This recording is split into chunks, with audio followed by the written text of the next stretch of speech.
trouxe uns dados aqui que eu acho que são bem interessantes para a gente começar a conversar, né?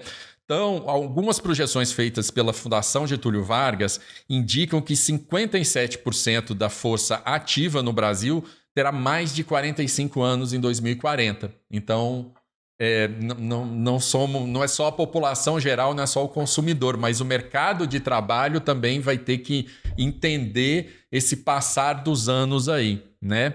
E já tem estimativas que lá para 2060, 54% terão mais de 40, né? Então a gente tem um mercado de trabalho transformado aí, que sempre foi ligado muito nessa coisa do jovem chegando no mercado de trabalho. O mercado de trabalho já não vai ser tão jovem, assim como o mercado consumidor e assim como a população em geral, né?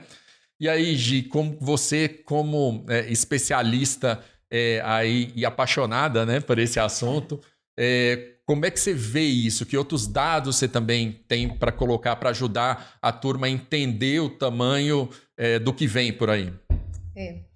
Demograficamente, né, nós estamos vivendo a revolução da longevidade, né? Esse termo ele é bem difundido hoje entre os especialistas da área, exatamente porque estamos vivendo uma inversão dessa pirâmide etária, né? Na qual a população idosa vai ultrapassar, né, em pouco tempo aí, nos próximos anos, essa força jovem, né, vamos chamar assim. Tem um dado muito curioso que há pouco tempo eu tive conhecimento, que é a cada 20 segundos no Brasil nasce uns 50 a mais. Ah, que bacana! Esse dado é incrível. Adorei também, A cada viu? 20 segundos nasce uns 50 a mais no Brasil. Caramba, E isso, gente, é uma informação que não tem como ser negligenciada. Não. Em vários setores da sociedade, né? Você colocou aí a questão do mercado de trabalho, que, claro, traz um impacto assim, gigantesco para a gente hoje, mas para além dele, em todos os aspectos da sociedade, nós temos impactos, né? E claro que já temos caminhadas a respeito disso, de políticas, né, que têm sido pensadas e construídas, mas ainda é uma causa que ainda é muito colocada debaixo do tapete, né? Exatamente porque a gente lida com uma situação que nós temos uma dificuldade de falar sobre aquilo que a gente quer negar.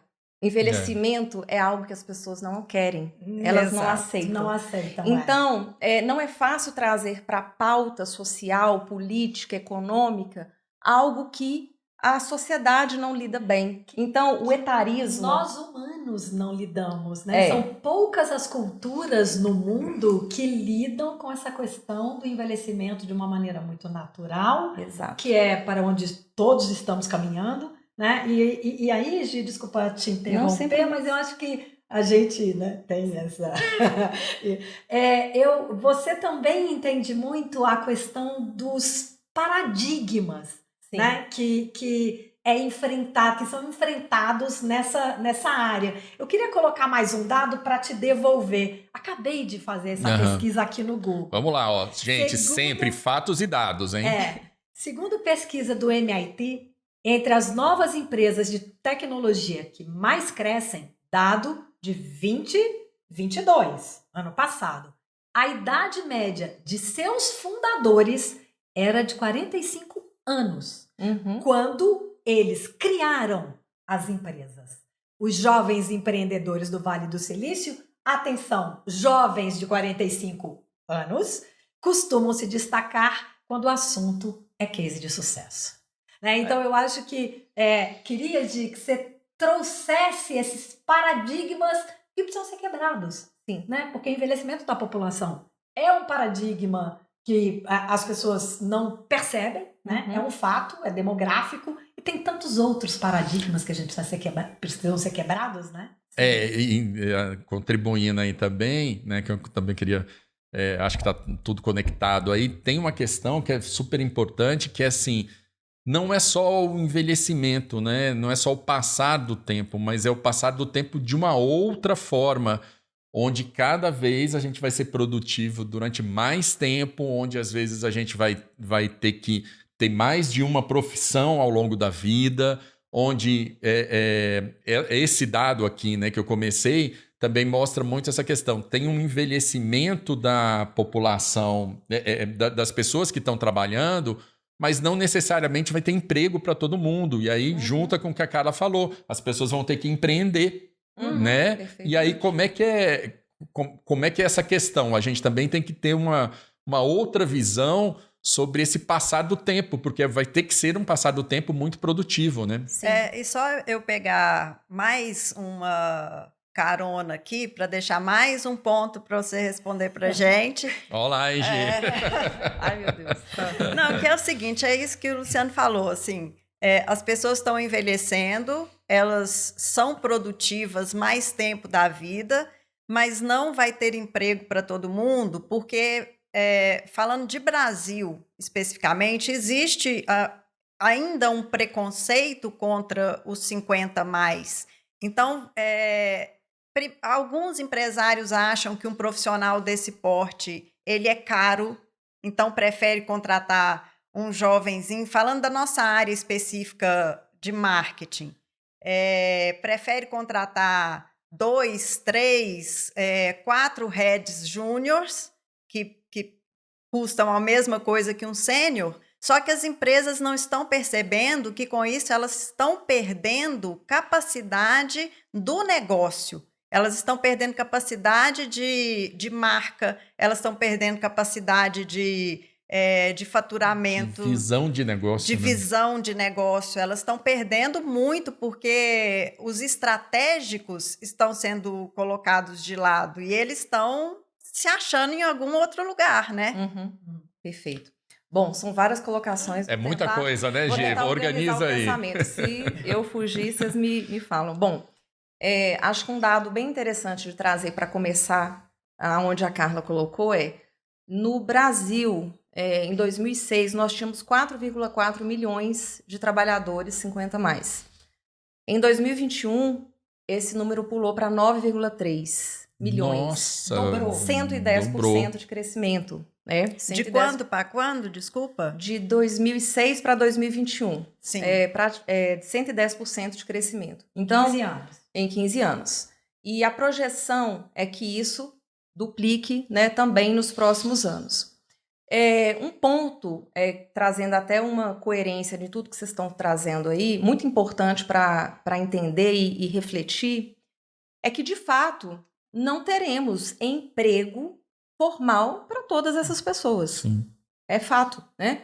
E um outro ponto importante é a gente entender assim, o que leva uma pessoa hoje a abrir um negócio, a empreender, a trazer um trabalho em outro formato informal, né? No mercado de trabalho. Existe um número muito alto hoje, eu não tenho esse dado aqui, da informalidade, né, do trabalho informal no Brasil.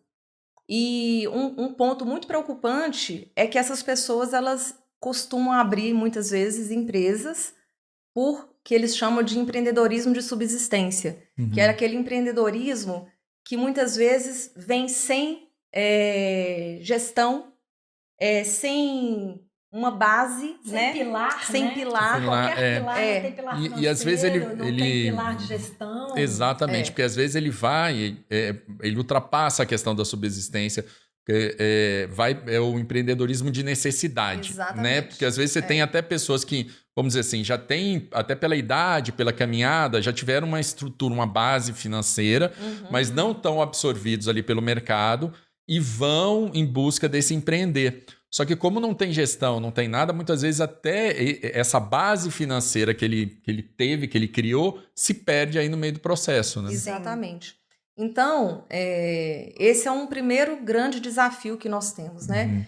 Como propor, por exemplo, uma formação e um interesse também individual e coletivo dessa sociedade que precisa se desenvolver para lidar com estas questões de trabalho, né, de emprego, de serviço, de produto no mercado, enfim, aquilo que cada um vai trazer ali com a sua expertise, numa vertente de que não terá vagas para todos, né? Então, como que desenvolvemos isso em termos de educação ao longo da vida, que também é um ponto muito importante, porque o aumento dessa informalidade é um fato, isso vai acontecer e já é real hoje, né?